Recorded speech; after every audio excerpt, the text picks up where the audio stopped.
Now. On 105.9 FM and streaming worldwide on the WMAL app. O'Connor and Company. It is 5:07 on News Talk 105.9 WMAL. It's your Friday gal or your Friday gal, Patrice Onwuka, in for vacationing Larry O'Connor. And guess what? I am joined with one of Larry's best friends, Sean Spicer. Good morning, Sean. Good morning. I don't mean to start off in a contentious way, but it's more, it's a mentor relationship. We're not, and just for people to know, I mean, he is technically, if the company's calling it a vacation, I'll stay by the talking points, but my understanding is that he's watching from a location so that he can learn. He's been supposed to be taking copious notes. And this is, Patrice, this is my gift to him. This is your Christmas gift. Well, it is. We're within 2 weeks of Christmas. I know Larry is probably listening to us as he nurses a nice tropical cocktail on the side of the beach. But we're going to get into it today. We're going to have a ton of fun. At 6:35, we've got Reagan Reese, White House correspondent for the Daily Caller. 7:05, Nicole Neely of Parents Defending Education. 7:35, Ryan Hurd. He's the mayor of Pequannock Township in New Jersey, talking about those mysterious drones. Oh, I'm excited about that. I know. I can't wait. I can't wait to hear his take on this because it blows my mind that we are where we are. Me too, Sean. In this state, and we don't even know what's flying overhead. We'll get there. At 8:15, Bram Weinstein. He's going to be talking about this weekend's Commanders game. And at 8:35, our usual Brett Baer will stop by from the Fox News Channel. All right, so Sean, we have a lot to cover today. A lot of updates on some of yesterday's stories, including around the drone. So I am excited as you. But let's start off with Pete Hegseth. We know that Pete I don't know, I think he's made it through one of the tougher weeks for this nomination. He hasn't had the actual hearing yet in the Senate, but actually having those meetings with the senators, getting the FaceTime, getting the photo ops with them. And in the middle of that, this week was supposed to be another big bombshell article against him coming out of ProPublica, a left-wing hack group. We know that they love to target conservatives, particularly Clarence Thomas, and they thought that they had a gotcha for Pete Hegseth, and it turned out not to be the case. We were talking about this yesterday. West Point originally said Pete Hegseth never applied and never got in, and then we made a mistake. But you know what, Patricia, I'm excited about this. You mentioned Reagan Reese from the Daily Caller, who has the actual. People have to listen. I'm so excited to have her on because she's going to walk through the actual exchange from this reporter, and they all want to pretend that they were doing their job. They literally ambushed Hegseth's team and told them they had 1 hour to respond to this. They accused him of lying. I mean, Tim Walz, think about this for a moment. Tim Walz lied about everything on his record, and the media gave him a pass. They immediately came out of the gate, accused Hegseth of lying, and thank God Pete is a hoarder and saved his acceptance letter from West Point. I mean, outside of me, I'm not sure anybody else in the world keeps the letters from 20 years ago when they got in somewhere. Thank you. Yes, you're right. But think about this. I mean, if Pete had not kept a copy of the letter from West Point, and by the way, who not only keeps it, but then can get it, can upload it and show, he had to prove that this was true. Yeah. But again, I can't wait till we talk to Reagan Reese in a little bit because she actually got an exchange between Pete's team and her and the reporter basically saying, you've lied. We're giving you 1 hour to explain why you've lied and why therefore you're qualified to be Secretary of Defense because you've now perpetuated this massive lie, or we're going with the story. And it took Pete saying, hey, I actually have a copy of it.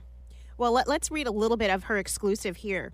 As you laid out right now, it seemed like ProPublica is going to go public with this story, but there are more details behind the back and forth that happened. According to emails and phone transcript obtained by the Daily Caller, ProPublica themselves did not do all of this in pursuit of the Hegseth story. Justin Elliott, a reporter for ProPublica, reached out to Pete Hegseth's lawyer, Timothy Parlator, on Tuesday about the story. Told him he had that urgent request, gave him 1 hour, as you said, to respond. And then he said, our deadline is in 1 hour. And so, as I'm reading through this as we're going through it here, but pretty much the ProPublica person is asserting that Pete Hegseth had lied. And oh no, that's you're being very generous on a Friday, Patrice. That's not that they were. The thing is, why this is what the reporter wrote. Why did Mr. Hegseth say he got into West Point? When that is not true. That's not a question. That's an accusation. That's and true. That, why didn't he say that when it was not true? How can Mr. Hegseth be Secretary of Defense given that he made false statements about it?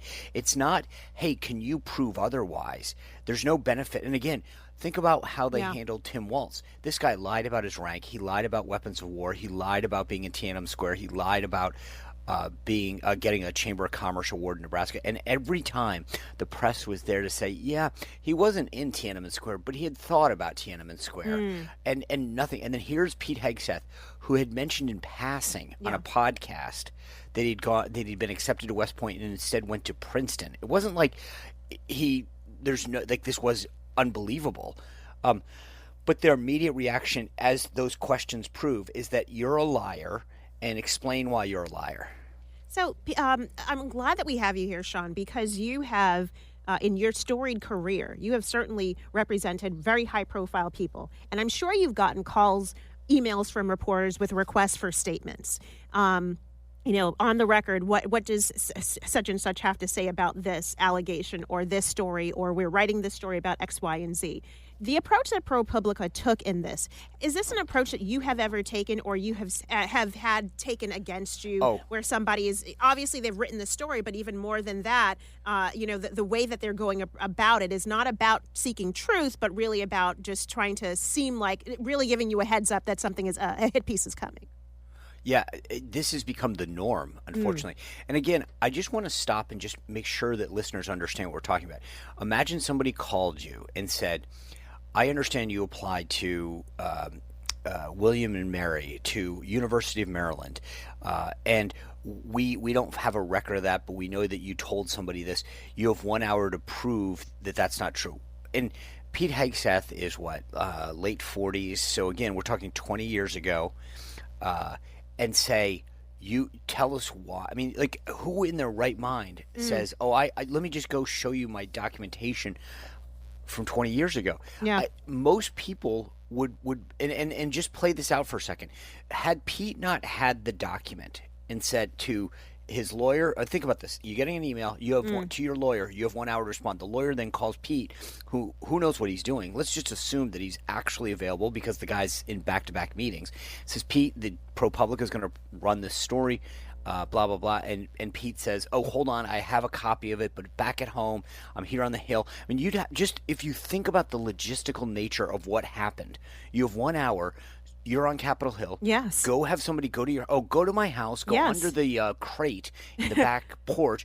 Open it up. At the bottom of it, you'll see a bunch of letters. There's a letter from West Point telling me that I'm accepted. Then can you scan that? Send it back to me. I'll send it to my lawyer. We'll get it to ProPublica all in an hour. And if this hadn't happened as quick as it did, they would have written a story. Oh, and they it would literally have write up. this saying we are writing because that's their premise in this. You lied. Why? And he had 1 hour to prove his innocence. Yeah. This is what the media today does. And they didn't do it to Tim Walz. We know that for a fact. No, but they did it to Pete. We're going to continue talking about this, Sean, because there's so much more to extract from this story, including about ProPublica itself as an organization. We're going to get some more details. Folks, it is 5:15 WMAL. Making sense of the news. Live. From the Home Paramount Pest Control Studios. Home Paramount, the leader in pest control since 1939. So, Sean Spicer, by the way, it is Friday the 13th. It just hit me. Watch Patrice, out for by the black way, cats. As we get pushed back into this segment by the wonderful soothing sounds of Toto, Christmas came early for me, and this is why I know Larry's going to take notes on this. Toto announced its 2025 tour with Christopher Cross. I mean, there are days when I just wonder, am I being given gifts for free? Because this was a gift from heaven. Christopher Cross, Toto performing together with Men at Work. I mean, Okay, I mean, I feel the vibes from the music, but I actually have no clue who Toto is. I'm sorry. Oh, gosh. Did I just give you a heart attack, Sean? Yeah, I don't. What does WMA? I got to go into the Hadid Carpet Cleaning Center and see if there's a first aid kit. Yeah, because we need to resuscitate you right now. This is a problem. Okay, all right. So let's get back to Pete Hegseth, though, here, and this backfired pro-political smear. So I love that you were when we left off, you were picking up talking about the fact that Pete was able to quickly find his acceptance letter. Which, by the way, I don't have my acceptance letters from high school. I mean, but that's why I'm explaining it. I mean, yes, go ahead. Nobody does. Who keeps a letter from 20 years ago saying what colleges you got into? Yeah. But also who lies about this, right? I mean, like I don't. I'll tell you what schools I got into, and more of which the ones I didn't. But the immediate assumption was you're a liar. And if you read back those emails that Reagan Reese, who we're going to have in just a little while, was able to uncover, the default is you're a liar, you're unqualified, we're running with this, right? And it's, if you read those questions again, it's not can you explain his statement or does it have anything to back it up? It's the presumption is you're a liar. Why is he not telling the truth? Why is he lying? How could he possibly be qualified? Not can you provide documentation or why is West Point saying this? And this is what people have to – I mean, an hour, I couldn't gather basic information in an hour. Never mind if I'm on Capitol Hill in the middle of meetings. That's right. Right. This is just a crazy – and if people wrap their head around it, because to your point, most people don't have this experience with the media. They just watch the news. They listen to WMAL. Yeah. You don't understand that this is how it works today. It's gotcha every day. Here's what we're running with. You have 30 seconds. You have 20 minutes. You have an hour. But that's the norm, not the exception. Now, I also want to point out another bad actor. Maybe I can give a little bit of grace, but to West Point themselves. So we have here a person who was contacted, Teresa Brinkerhoff. She was the West Point civilian press representative who spoke to ProPublica and said on the record that, yeah, we don't have any evidence that he went to West Point or that he was even accepted here. And then later, I guess they had to turn around and they've dug out some archive from somewhere and figured out, oh, wait a minute. Yes, it's actually very true. I think they own a lot of responsibility in this. Now, listen, ProPublica is a hit piece. They were working on a hit piece, but they couldn't have done this if West Point had, not done their due diligence to ensure that it was not in fact true. 100. Well, again, remember the consequences here. So you're talking about the potential Secretary of Defense, who I now believe is on a path to be, and you are the spokesperson for West Point. Yes. You know that they're doing a hit piece on him because they're claiming this. And instead of saying, hey, let us take a little while to dig through the records to dot all the I's, cross the T's, they come out with this statement, this unequivocal statement. And for the same reason that I'd have a hard time gathering information in an hour, I think that they would normally slow their roll and say, hey, we're going to double check. We're going to go through this. We'll get back to you. But it's almost like they were in a rush to denounce him. Yeah. And that's what comes across. That is exactly what comes across. So as we know, ProPublica said, they never apologized. They said in Jesse Eisinger, the editor, said in a lengthy X quote, so no, we're not publishing the story. This is how journalism is supposed to work. You hear something, you check it out, repeat steps 1 and 2 as many times as needed. The end.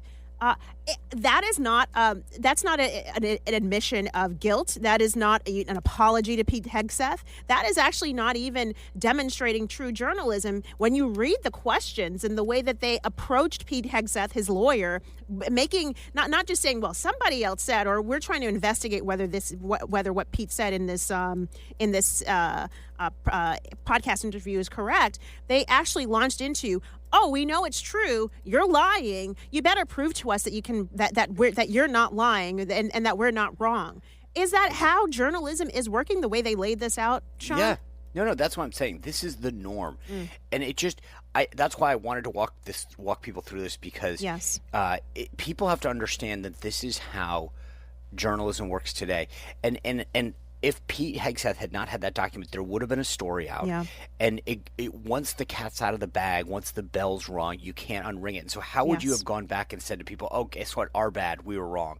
Or they wouldn't have said they were wrong, by the way, because that's not how it works. They would have said, Hegseth's team they would have used some weasel words to basically say that it wasn't their fault that they jumped the gun and that they got it right. They would have blamed somebody else. But every story that you read out there now, understand that this is how it works, whether it's Politico, the Washington Post, CNN, New York Times. This is the standard modus operandi. They are bad people set out to destroy other people. And when your name gets tarnished the way they would have with Pete, you can't unring the bell. Because no one reads the follow-up story. In fact, people would have run around for days saying, "We heard that Pete Hegseth lied." Well, and it would have been the next allegation to try to torpedo his nomination. We'll continue with more. It is 5:23. O'Connor and Company. Now On 105.9 FM and streaming worldwide on the WMAL app. O'Connor and Company. It is 5:37, News Talk 105.9 WMAL, and it is a good Friday morning. It's also Friday the 13th. My good friend Sean Spicer, this is your girl Patrice Onwuka sitting in for Larry today. Sean, it's Friday the 13th. It's Friday the 13th, and it sounds like our buddy Michael Shelton there is indoctrinating you into Toto. God bless that man. Yes. This gets me going. I'm being baptized into this. Nothing better to get your Friday the 13th going than a little Toto. Exactly. Well, we're going to get you going with some great guests. We had 6:35. We've got Reagan Reese, White House correspondent with the Daily Caller. At 7:05, Nicole Neely, Parents Defending Education, will be joining us. At 7:35, Ryan Hurd. He's the mayor from Pequannock Township. Looking forward to this. Yeah, in New Jersey, talking about these mysterious drones. At 8:15, Bram Weinstein is going to be here talking about this weekend's Commanders game. And at 8:35, our friend from Fox News, Brett Baer, will be rounding out the news of the day. All right, so we teased a little bit before the break that we have details now, Sean, on who is on President Biden's clemency list. Like his Christmas list of all the naughty folks who've been nice, and so now they're going to get they've been commuted. Their sentences commuted yesterday, over nearly 1,500, as well as 39 outright pardons. Yeah. So this is quite a list here. Before we get into the list, go ahead, I just tell Sean. you, this was political malpractice. Why wouldn't you have Really? made it 1,501 and thrown Hunter in? They put Hunter out, and then 2 weeks later, whatever, put out 1,500. Like dum-dums. You put it all out together and be like, oh, by the way, Hunter's one of the 1,500. Just bury his name somewhere in the list. Bury his name. Oh, yeah, there it is under the A's. It's Anderson. Suddenly it's like Butchowski, Biden. I mean, like, what were they? This is political malpractice, Patrice. Yeah. Who in their right mind, why wouldn't you have added Hunter to the list of 1,500 and been like, oh, we were pardoning tons of people with drug problems, and one of them happened to be Hunter Biden? I can't get over just how inept this whole thing was handled by them. Well, I mean, it was a novice move. I mean, because for a good week, the news cycle was Biden pardoning his son of past, present, and future sins. I mean, it's like he was pretending to be Jesus, and there you go. And now Hunter's but now all the libs in the left, they have lost their platform, their sanctimonious platform, because Joe Biden lied to them for 4 years and said he would never pardon his son. And whoops, there he did. He did it. So by the way, Patrice, no one had said, to your point, these guys all kept no one broke ranks. And then Anita Dunn, who's worked for Biden, is a Democrat, like socialite, operative, comes out and says that it was like somebody forgot to give her the memo, because she came out and made it very clear she was not happy with this. And it's amazing, though, because all of these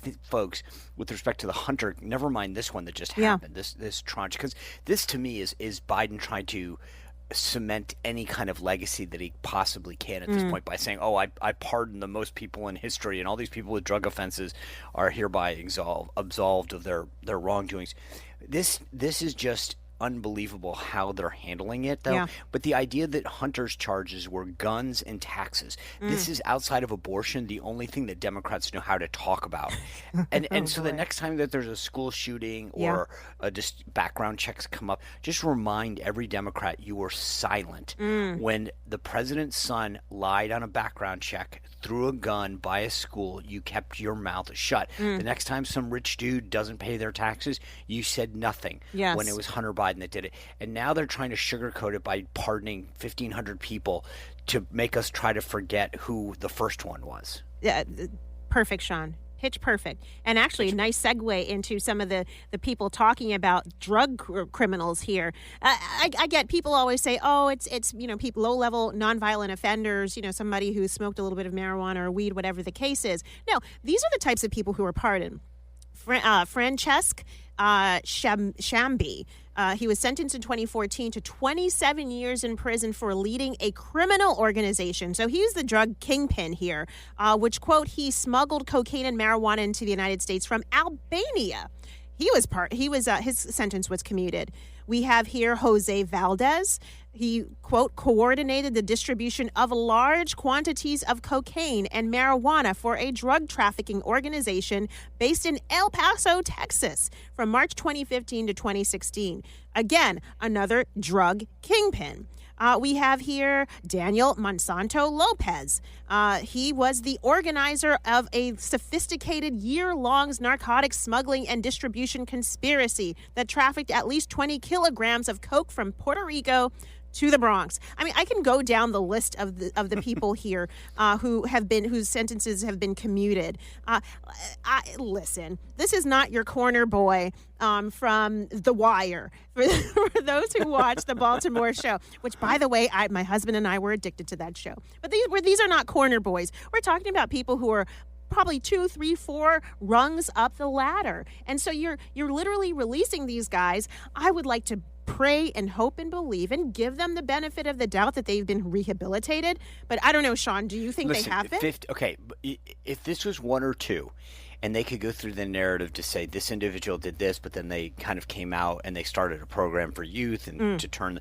Okay, but when there's 1,500 and you started, I mean, you just touched on that list, Patrice, but I have a feeling that we are going, it's like when they released people out of Gitmo, the recidivism rate was huge. Yeah. And these people went back and got back on the battlefield. I would love to see somebody track these 1,500 individuals, see where they go in the next 10 years, because I have a feeling that this is not the last time they see a drug charge. Yeah, I have a feeling that they are going to be back restarting their big conspiracy, their big organizations. I'm hooked on a lot of these shows, so I'm always watching them, and I see how, somebody gets in for 20 years, they come back out, and what do they want to do? They want to take their spot back. And how do they do it? Spill blood on the street. So, yikes. All right, it is 5:44 Later this morning on the Chris Plant Show, West Point apologizes after apparently participating in a media smear of Pete Hegseth. 9 a.m. on WMAL.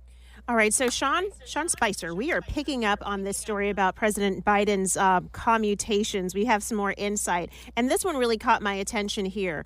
Notorious judge in a Kids for Cash scheme who is convicting of imprisoning juveniles for $2.1 million in kickbacks got a commutation. Is that the right kind of person whose sentence should be commuted? It's too bad this is radio, because I'd show you my shocked face. I can't. Again, we're going to be if this was an honest media, we'd be going through this. The Washington Post would have an entire section with the faces of the convicted and show everybody who's back out in the community, whose sentences were commuted. The answer to your question, Patrice, is no.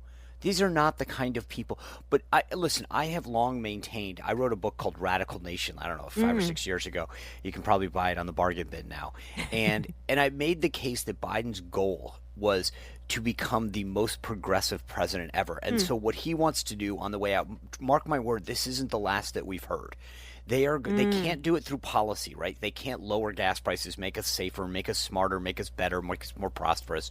So the answer is, how can we appease the far left so that we can say, well, Joe Biden might have been old and all this other stuff, but gosh, look what he did for the movement. And he pardoned this many people. Trust me. executive orders, actions, more pardons are coming in the last 39 days of this administration. And that's alarming.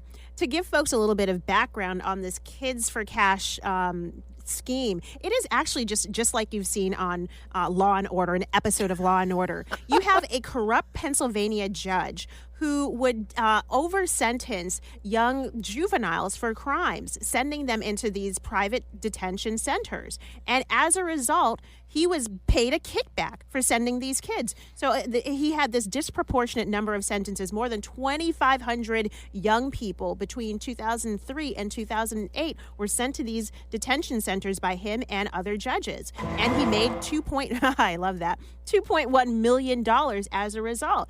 Well, rightly, he should be behind bars. You know what? Maybe they should, and maybe they did. I'm not sure how long the details aren't. 17 and a half year prison sentence is what he had. He deserves to serve every day of jail time for what he did to these kids, because I guarantee you the cumulative number of years that those kids, months and years that they were over sentenced for, probably still doesn't measure up to how long that he had been sentenced and was supposed to serve his time. But this is exactly the type of person President Biden wants to give a second chance. I don't know, give a second chance to maybe boost his own, or maybe Hunter Biden is going to get into the business of private detention centers for young people. I don't know. I think, but I want to pick up on the thread that you mentioned. I am worried about what the next month pretends for, next few weeks pretend for these federal agencies. And for the Biden administration, what they could get through. I mean, how many hundreds of millions of dollars did he try to erase of student loan debt, i.e. put on your and my taxpayer tab, right? Patrice. So why God. not? I wouldn't surprise. He'd probably do it again next week. I need more Toto, because that just you're right. You're absolutely right. I didn't even think about that. They are going to cancel debt. I mean, this is all. I think they literally are having whiteboard sessions where like, what other nutty left wing stuff can we do? Yeah. Let's go. And it's one of those, those meetings, we've all been to them, where you're sitting back like, no, there's no such thing as a bad idea. Just let's get it up on the board.